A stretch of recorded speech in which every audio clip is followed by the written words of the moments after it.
she said to me, can you stop trying to figure out all of the big answers and solutions to this huge question of life purpose?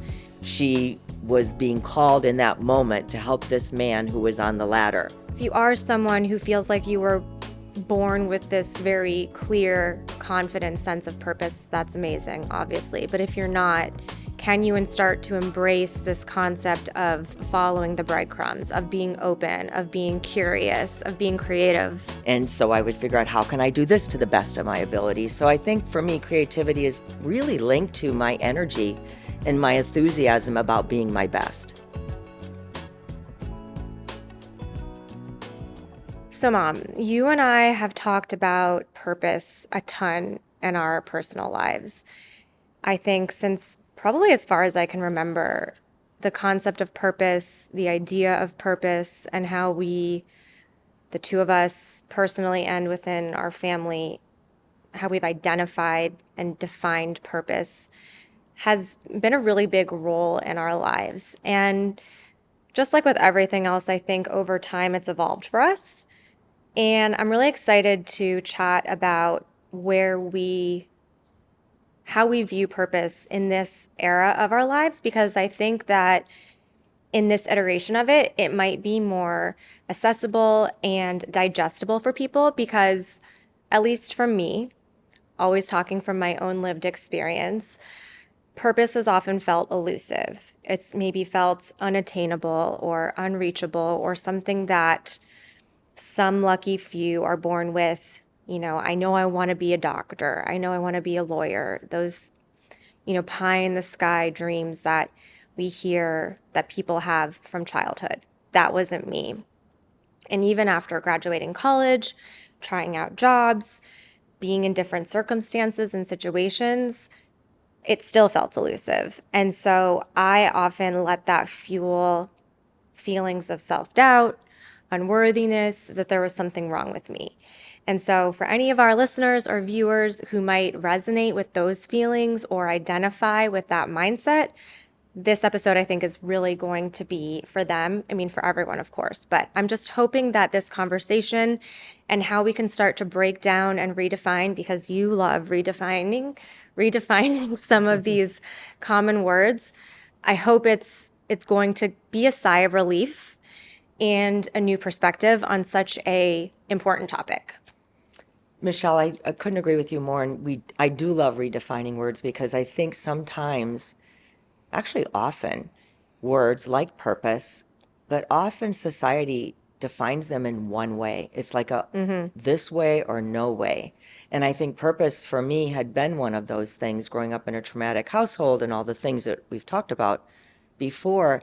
It's been that thing like, what am I supposed to be doing and what do I want to do? And I just knew that I didn't want to, I wanted to get out of the dysfunction and the chaos of childhood, but I also wanted to make it. So it was like, then what is it I'm going to do? And I love this episode because I think we're going to define purpose as, for me, purpose is what is life asking of me in this moment, and what can I do to actually elevate, my self-worth. As you said, sometimes it really depletes our self-love and self-worth and how we feel about ourselves and all the things, and we feel like we're on a treadmill just going. But is this what I'm really supposed to be doing?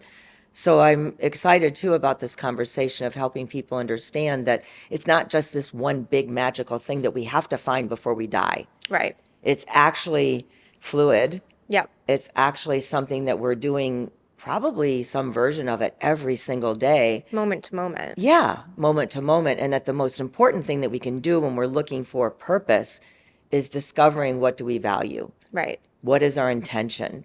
What is it that we truly want out of life internally, which we talked a lot about in the last episode with intuition and intention and all of those things, instead of only looking externally, what is the path that I'm supposed to be taking? And once I find that, then life is going to be golden. Yeah. Do we say the same thing? We use the same word. I love it. We spend a lot of time together. We do. So you mentioned your path, as you've discussed often on many episodes, growing up in a traumatic environment, chaotic household, very little money. their privilege wasn't there at that time to even consider purpose. I think, like you said, you just went out and got a bunch of jobs so that you could give your family some extra money. And I think that's an important aspect to your story of purpose because it's in that journey that you started working at McDonald's and that you found a sense of belonging in an era of your life that you didn't have it. And you found purpose there and you found structure there. And that chapter or that entry point in McDonald's, took you so far. So, can you talk about how maybe sometimes purpose can come in really unexpected places or come from unexpected opportunities? Because I think so often, because so many of us have these grandiose visions of purpose and often maybe look down upon jobs or roles or duties that aren't worthy of the title of purpose. Can you talk about how those jobs you picked up in high school when you were a young adult and then ultimately McDonald's, how that fueled your road to purpose? Well, in high school, I had 5 jobs. Yep. I was delivering newspapers. I was washing hair in a hair salon. I was selling clothes in a dress salon. I worked at McDonald's. And the McDonald's job really landed the most for me because it was the most demanding, but it was also the most creative. I loved, Creative? yeah, I got to really actually showcase what all I could do. So when I think of creativity, I think how can I actually use myself, use my thoughts, use my actions, use my abilities and actually show myself off. Display every Display aspect of every you. aspect of me. And every time I did something well there, I got so much praise. I got so much applause. I was, oh my gosh, you are just amazing. Now, can you do this? And so I would figure out how can I do this to the best of my ability. So I think for me, creativity is really linked to my energy and my enthusiasm about being my best. Like I really loved it. I loved the job. I loved what I was doing. They loved me. So I got so much applause and Validation. acknowledgement and validation that it started to raise my sense of self-worth, as you were saying before. It raised my ability, like, wow, I'm not a loser. I can actually accomplish things in the external world and I can do all of these things and people are acknowledging me and I'm good at it. What it did the most was this is what I'm supposed to be doing. So I never thought of purpose back then. I never thought of any of these things that we're talking about today. And life is so different today because this was 1970, 71. Right. So I thought, well, this is for me. So I didn't think of this as my purpose, but I thought of this is what I'm doing. I Right. love it. They love me. And I actually feel good about myself. So fast forward through all of that, all of the times in McDonald's and all the times doing all of that. And it had the structure that, as you said, that I didn't have as a child. But it also gave me the ability to build upon my own sense of what can I actually do? And I love the fact that I could do that. So I guess if we were going to identify that as purpose, I would have to say that, yeah, I thought I'd be doing McDonald's for the rest of my life. Right. I thought I would just keep going and going and going, and that this is what I'm meant to be doing. It was giving me everything that I needed. And any of you that have listened to our episodes over the past few years, it led me down a real rabbit hole of bulimia. And because it was only external validation, it was what you might call the external thing that I was doing, that I was thriving. I literally lost everything internally because I didn't really have anything internally because it was all driven by what everyone out there was saying about me, thinking about me, and all of the things that I accomplished, which was extraordinary, Right. really. So as I look at my life now and looking at purpose and creativity and all of the things, there isn't just one way to do it. There isn't just one path. There isn't just, if I were going to stay firm and rigid to McDonald's is my way, I have to make it work. I don't know if I'd be sitting here Well, today. you wouldn't. Well, I don't even know if I wouldn't be doing this work, but I don't even know if I'd be alive. When Interesting. you're looking at a disorder, an eating disorder as bulimia, yeah, that's how I checked myself into treatment, thinking that I was going to die. So I love the idea of helping people understand that rigidity is not a part for me, my experience of purpose or creativity or life's dreams and wishes. And what really has solidified me in my life has been what do I value? What Right. do I want? What is my intention? Right. So I love talking about McDonald's gave me that first teaching and structure and foundation that I needed because it really set a lot of the groundwork of, I'm very disciplined in a lot of things that I do, like my meditation, my Of mindfulness, all my course. practices. But it's also fluid. Yeah. Well, it's interesting as you were talking and how you said that in your childhood, picking up the jobs, you were just looking for that next right thing in your life. And it happened to be McDonald's. And that led you to the next right thing, to the next right thing. And now you're here. But what's interesting and what came to me as you were saying that, when I was in a chapter of my life when I had left my corporate job and was feeling unfulfilled or unsatisfied in the role that I was fulfilling at that time and didn't necessarily feel like I was on the quote unquote right path. I felt super overwhelmed by the concept of privilege, the privilege of purpose and the concept of purpose, thinking that it had to be some big thing. Like if I could home in on it and figure it out in that moment, then everything else would be really easy. And at the time, I was talking to a life coach, and she said to me, can you stop trying to figure out all of the big answers and solutions to this huge question of life purpose? And instead, can you start to follow the breadcrumbs of the small things that light you up in everyday life and follow those things? Because those little things that you can look out for or that you can be guided by will then lead you on that path. And I really embraced that concept of following the breadcrumbs. Shout out to Allison, who helped me to really take the pressure off of myself in that moment and just go from one thing to the next to the next. But it's interesting. I've never thought about it in this way of that's really what you did too back when you were a kid, following the breadcrumbs, McDonald's, then Ronald McDonald Children's Charities, identifying your love of humanity and helping others to now here we are sitting having this conversation. So if you are someone who feels like you were born with this very clear, confident sense of purpose, that's amazing, obviously. But if you're not, can you and start to embrace this concept of following the breadcrumbs, of being open, of being curious, of being creative, to use a lot of the words you've said already, of what could be, what's outside of the box, or where your life is trying to take you, and see if you can release a little bit of pressure along the way.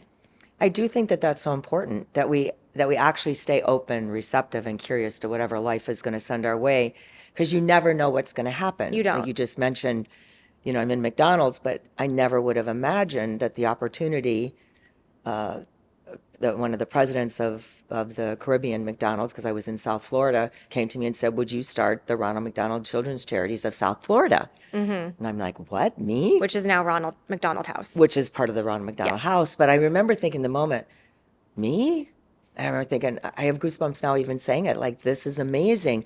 So I would never have thought that those two could get connected, or that could be a path where I could start to do something that in that moment, Right. the creativity in my brain, and oh my gosh, this is really lighting me up inside. So there's really a thing about really listening, to what your heart, or feeling that gut instinct that said, yes, I want to do that. So you never know. And I think always having the door open, and even if you do know, I'm meant to be here and this is going to be my path, or this is going to be my work, my life's work. I would imagine if we had a conversation together that there would be places along the way where you had opportunities that came a long way that took you in a little bit of another direction, maybe still doing your same work, but there were a lot of other beautiful, interesting things that may have come along. So I think the idea that we don't know, and that we're actually just doing what life is putting in front of us, and that the purpose is fluid and is not just some rigid thing, is so important. But I also just wanted to say something about me having all of my external things with McDonald's really giving me my self-esteem and my self-worth. And I said, it took a little detour and a very serious one, that eventually what I believe happens, and we're going to talk about some of the steps that lead us there, is the two come together. The outside world and the inner world come together so beautifully. Like we can have all the things we need in the external world, applause or praise or whatever it is we're looking for, an Success. accomplishment and success.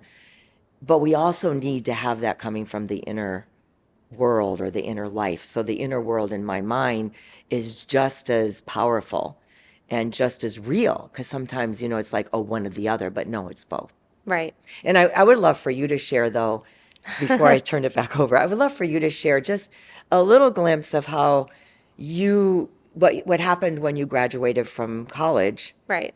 and the job that you thought you were going to have, where you thought maybe that might have been your purpose. Yeah, that is a good point about purpose and being able to pivot and being open, because you can't predict life and you can't control life, as we know.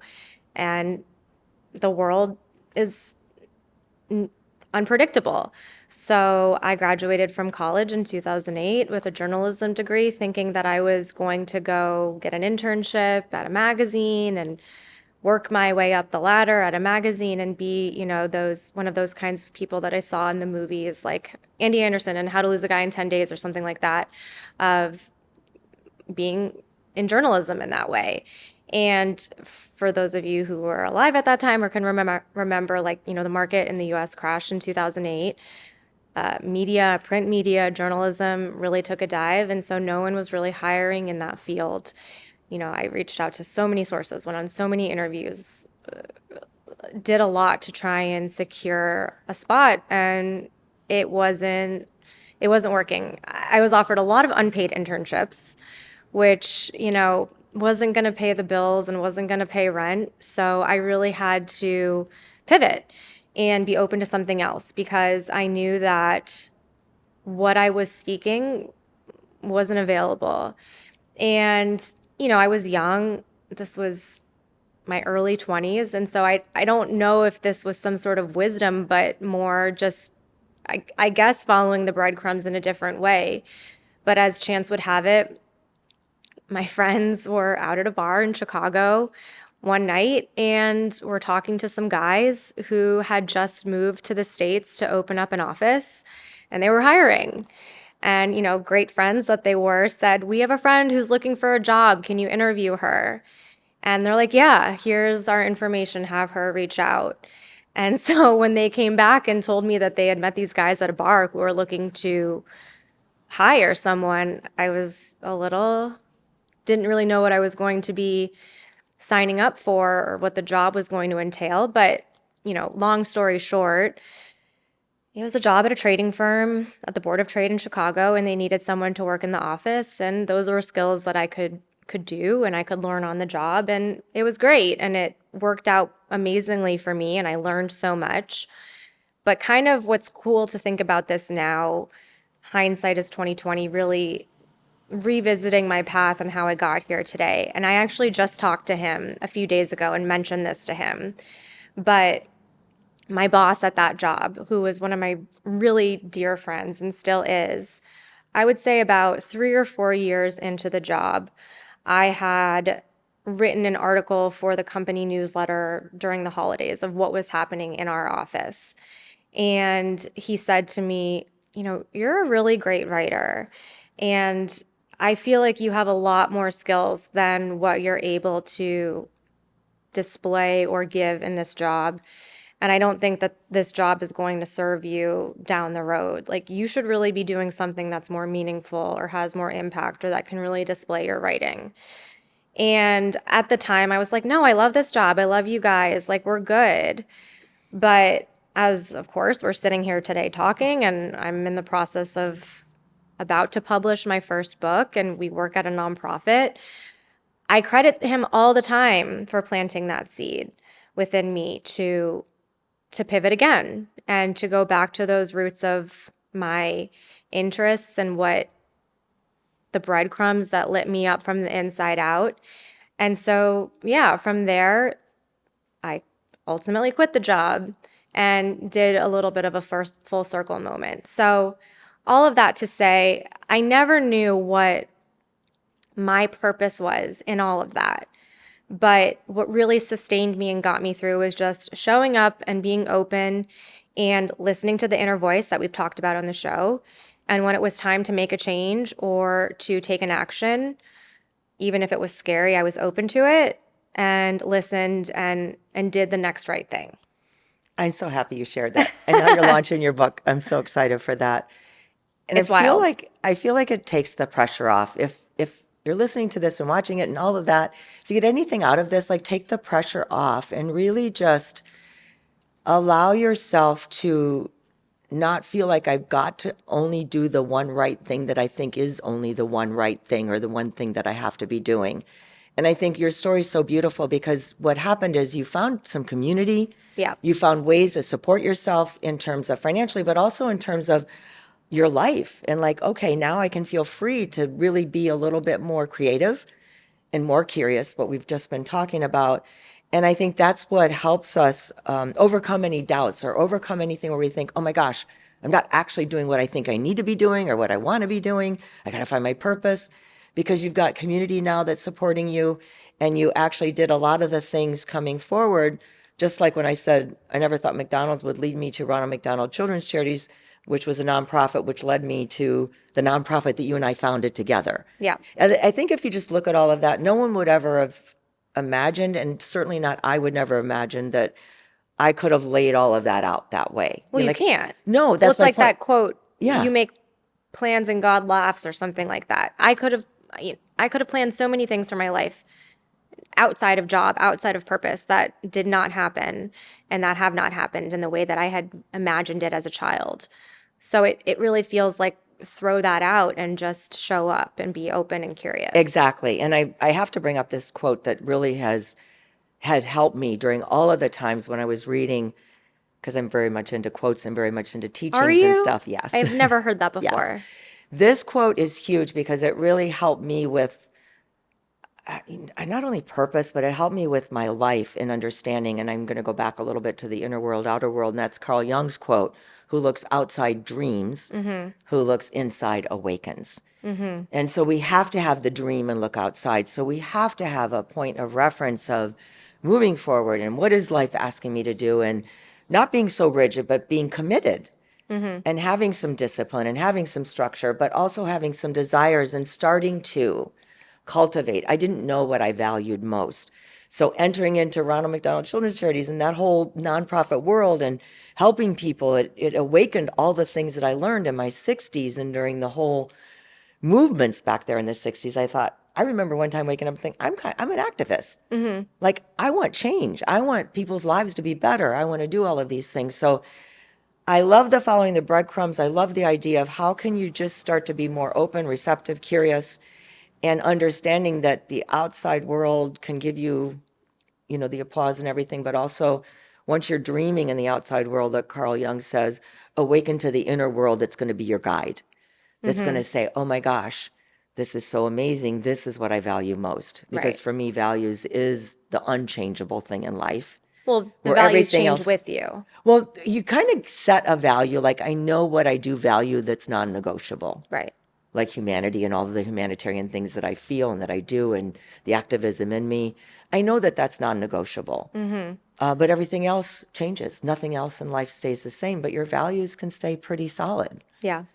And that's a a great point. good thing to know because it really leads to who you are and all the conversation we had in the last episode, which could be a good way, if you haven't listened to that episode, to go back and hear that one because it really, this one pivots off of that one. Yeah.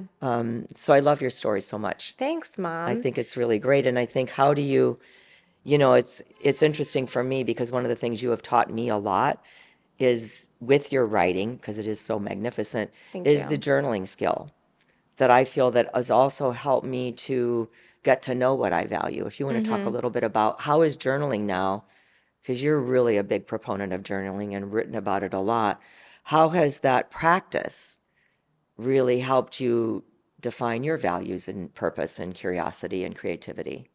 Yeah, journaling for sure was a huge practice for me when I started to really seek out and to prioritize connecting with myself and learning more about who I am and what I want and becoming my own best friend, as we talk about on the show so often.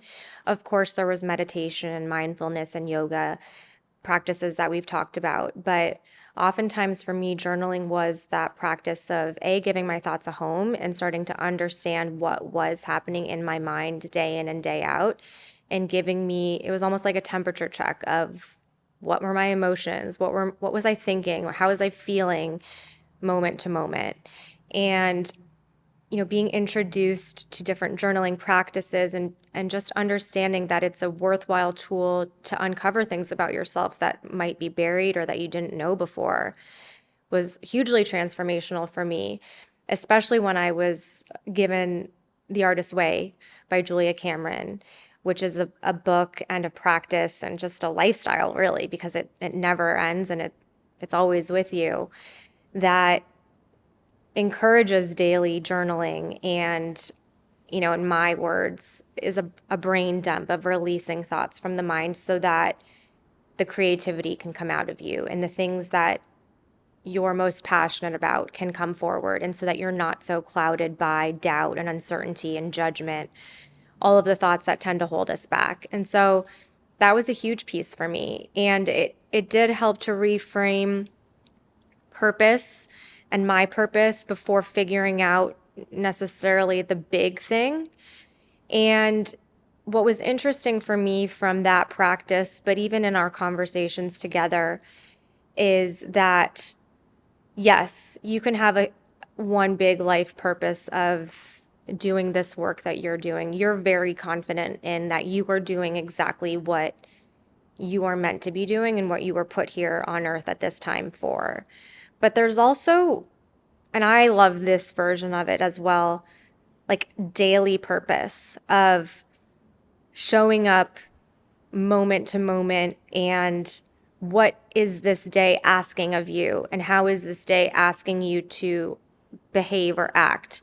And you and I did an amazing event a few years ago with Elizabeth Gilbert, the amazing author of Big Magic, which is another truly transformational book about purpose and creativity, but of course, so many other amazing books. But can you share the story that she told in that event that I think everyone in the audience was like jaw dropped, mouth open, like, oh my God, you just changed my entire life and how I view this, and for us as well. So I thought we have to share it Wow. here too. We do. And it was she's pretty magical. I love that She she is wrote a book, extremely Big magical. Magic. She is one of our favorite humans and teachers and people on the planet. And if you've not read any of her books, highly recommend. And she's got a new one out now.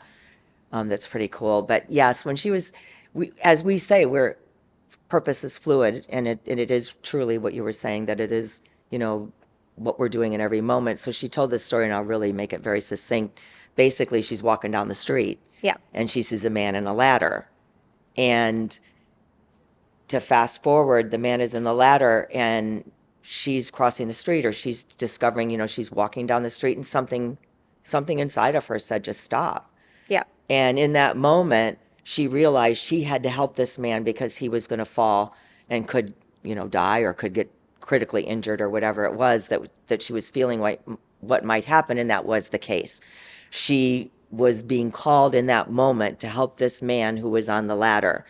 And when she helped the man, and everything is done and everything, she's ready to go, she said to us, she said, and that was my purpose for the day. Yeah. And that was what I was meant to be doing for that day. And that's how I identify with purpose. Life put me in that situation. She didn't plan it. Yep. He didn't plan it. Life put me in that situation. And that was my purpose for the day, to help this one human being on the planet. And it literally is bringing a little bit of tears to my eyes, because that's how I feel today. If you follow us on social media, you know what we do. And if you've been listening to the podcast, we put our life experiences out there. A lot of it is connected with some quotes and some teachings and some teachers, and we've used Elizabeth Gilbert a lot. And nothing in my life, when I read a comment from one of you that has made a comment or sent me a DM and said, your life experience that you just shared changed my life, thank you so much. Nothing touches me more, nothing gives me more satisfaction in my life, truly, than knowing that one comment or that one experience that I shared meant that much to another human, because it is so directly connected to my value and my purpose, if you want to call it the purpose, or my reason for being here, is to share something that I can share with another human being that has helped them. And that's what Elizabeth Gilbert did on that stage. Yeah. And even though we believe all of this stuff and we've studied and we know all of this, hearing her say that one thing is my purpose.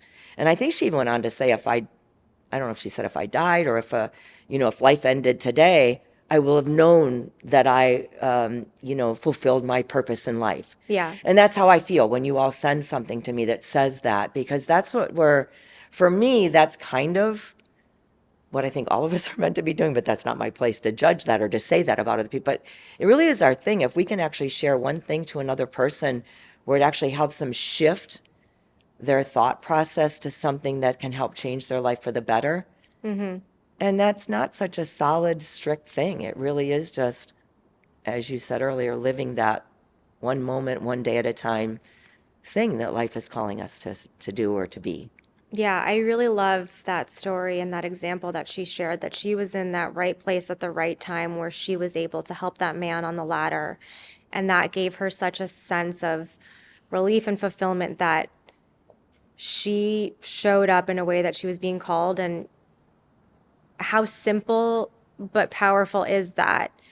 And so, yeah, not every moment is going to have such, high highs and low Dramatic. lows and dramatics, but it is also that same concept of staying the path, listening to your inner voice, following the breadcrumbs, following the tiny joys that we talk about, and showing up when you're being asked to show up, like Elizabeth Gilbert was with the man on the ladder. And again, that's not the grandiose sense of purpose, but that is a powerful purpose. And that is a fulfilling purpose. And that's the purpose that we can look for in those everyday moments if we're open to and aware of them, where we can really feel that our presence matters, that our actions matter, and that we matter in a much more connected and powerful, positive way. So I'm super grateful for her for sharing that with us all those years ago, because it's stuck in my mind ever since. It takes away the pressure, I think, that we can actually, if we just be where our feet are, we talk about that quite often, like be in the present moment. Yeah. It takes away the pressure of the most satisfaction that we can get in life is truly just being available to the present moment and being curious and being open to whatever it has to present, because we have no idea. And I think that is such a beautiful way to think about our lives. Like, we don't know. Life is so unpredictable. We have no idea what life is going to bring us any given moment. Right. But when we can be present and open and be curious about things, we never know. We could have the most amazing moment that we could have never have planned. And I think one of the strategies or one of the tools that I use all the time is, of course, my meditation practice and mindfulness and being present and being where my feet are. That beautiful retreat that I was on with Thich Nhat Hanh, be where your feet are. If you're ever confused, if you're ever not sure, Elizabeth Gilbert was where her feet are. Right. In that moment, I'm going to stay right here and see what life is asking of me. So if you're ever confused or conflicted or not sure, just be where your feet are and just kind of just take a moment. And then I love to use this practice of, taking a deep breath, like all throughout the day. If you're ever confused or you're not sure, you're conflicted or even overwhelmed. I mean, life is very overwhelming often Yes. lately. Just take a breath, begin, like pause, take a few deep breaths and begin again all day long. Try that for a minute here and a minute there. That's that whole idea that if we can weave that in throughout the day, we actually have the ability to transform the uncertainty and be more open to creativity, to curiosity, and all of the things that we're actually looking for. Right. These little practices can help. And then the last thing I think that I do a lot of is, being mindful when I'm with someone, being with someone. Right. Like really practicing that, because I think if I think about Elizabeth Gilbert one more time, she was really with herself, with the moment, and with this man. Right. Like she was concerned about him and not sure what was going to happen. So, It's funny that you picked up on where I was going to take you oh, next, because I think to kind of tie up this conversation and to close it up, I think everything that we've said about purpose and redefining it is valid and powerful and makes sense. But it's not always easy to put into practice, especially when life is hard or when we're going through tough times or there is a deep sense of uncertainty or feeling lost or that life is maybe passing you by and you don't know what to do. I've been in those moments. I know you've been in those moments as well. So, what can you say to our listeners about having the self-compassion to move through those times? And also, you've mentioned the power of community to me. So, can you speak on that as sort of a how you view it as a life raft in these difficult times? I think being open to teachings from like doing a lot of reading, doing a lot of, first of all, starting the journey of being connected inwardly to that inner voice, to that sense of knowing. And the way I started that journey, actually coming out of treatment from bulimia, but the way I started that journey was starting to read, starting to see who are the people that are talking like the Elizabeth Gilberts, like Thich Nhat Hanh was a huge teacher of mine, like many of my teachers, but who are the people that are saying some of the things, like be where your feet are, was the perfect analogy that I needed to be present. Right. Like sometimes, oh, just be present. Well, how the heck do I do that? Well, I'm very visual and very physical. So, I can figure out how to be present where my feet are. That means pay attention to what's happening right now where I am. So, like finding those teachers and finding those teachings and empowering yourself to become an activist in being able to take those teachings and present and putting them into your own life, putting them into practice in your own daily life, and using that practice and using your breath and using ways to slow down a little bit Right. and to connect. And especially when you're feeling overwhelmed or especially when you're feeling out of sorts. And I think one of the greatest things that has helped me in all of this, and I did talk about this last time a lot, and I may talk about it forever, is self-talk. Yes. Is truly about understanding that what we're saying here today, for me, takes the pressure off, but it's also maybe a new thing that you're hearing. And so play with it. Try it on for size. Maybe just start. How does it feel for you? How does it feel like, okay, am I even looking for a purpose? Some people aren't even looking for a purpose. So that may not even be in your mind. Right. But actually start getting connected with what am I thinking? What do I really want? And what is happening inside of me or what is happening in my life right now that might bring me a little bit more satisfaction, that might bring me a little bit more self-soothing of feeling like, yeah, Yeah. this feels good to me. This matters to me in this moment.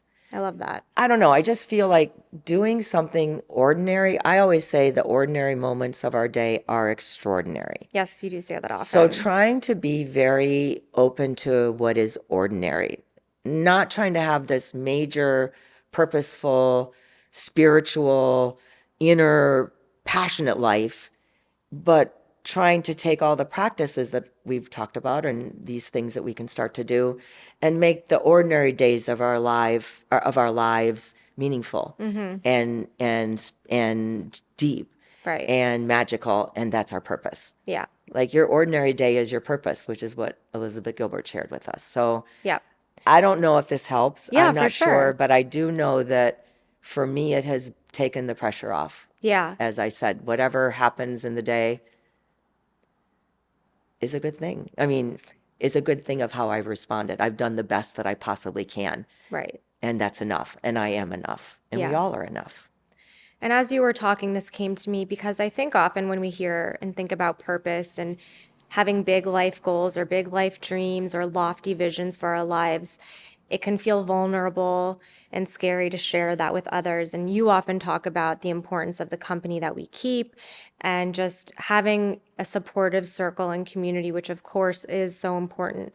But as you were talking just now, that concept from Brene Brown came to my mind of being discerning with who you share Yes. your dreams or your goals or your wishes or your truth with, especially if it's in a new stage or in a scary stage where self-doubt or fear are close to you, because you could have people that would say, that's crazy. Why would you do that? I don't think that's a good idea. Or, ew, that's not someone's purpose.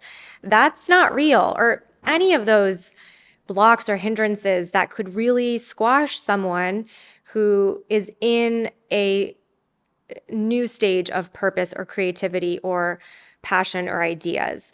And so just keep in mind and cultivate the discernment of who you share these personal parts of your life with. And if you're in a vulnerable stage or an uncertain stage, like really guard that and protect that and feel compassionate with that part of you until you're ready to expand and open it up to the larger population of the world. I love that. I have a 3-point Oh, thing that I live by. okay.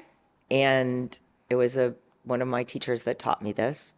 Find your practice Yes. and practice it. Whatever that is, it's one daily practice that is not an external practice, but kind of an inner practice that gets you connected to, your feelings, who you are and all those things. So find your practice and practice it every day. Be Yeah. disciplined and do that one thing every day. Find your teacher, find the teachings, find the books, find the people that resonate with you, that, set your heart on fire, or that open you up, or that, wow, I really want to know more about this. I want to know how to be present, like I just shared. So find your teaching, find your teacher, and follow them and read them, and not just one. I've read thousands. Right. Like, be open to so many, because not only one teacher may have everything that you're looking for. Right. So be open to many. And then find your community, which you're talking about, Michelle. Find your community of people and join them, and know that you can set boundaries with people that, as you were saying, that aren't necessarily, your biggest cheerleaders or in alignment with what you're doing. But find your community and feel comfortable there. Feel that you can open up, and that they're a trustworthy group of people, or one person even, that you can share things with. Those are the 3 things that I've found that have really helped me in life a lot. I Having love those that. 3 anchors. I like to call it like a 3-legged stool. Yep. Like, a stool can't wobble, With and the those. stool really can't fall down unless you kick it down. I mean, it's Right. got to be a disaster, but it kind of is a balancing, sturdy, steady way. If you've got those 3 things, even if it's just a little bit every single day in your life, Yeah. it matters. I love that. I'm so glad you shared that three-prong practice, because you do talk about that for as long as I can remember, and it is a huge part of your life. Yeah. So to close, I hope that this conversation has been helpful for our listeners and just helping everyone navigate purpose. And like we said, if nothing else, take the pressure off. Know that you're doing the best you can, like you said, each moment of life, and give yourself grace and self-compassion. It's a messy world, and being a human is complicated and messy. And so none of us are doing it perfectly. None of us are going to win at life. And we're all just doing the best we can. And I really loved this quote from Julia Cameron, who I referenced before, who wrote The Artist's Way, because I really feel like this encapsulates everything that we've said today.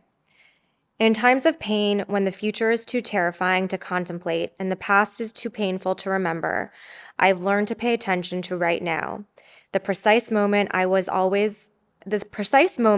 in was always the only safe place for me. Wow. So, something to think about. Wow. I love I know that. I will be contemplating that. Yeah. But it This goes precise moment that I'm in was always the a safe place, place for safe me. place for me. Wow. I love it. So Thank yeah, you. the present moment right here, right now is where our purpose lies. And where can we find what we are being called to do moment to moment? Thank Powerful. you. Love it. Thank Thanks, you. Mom. Thank Love you. you. Love you.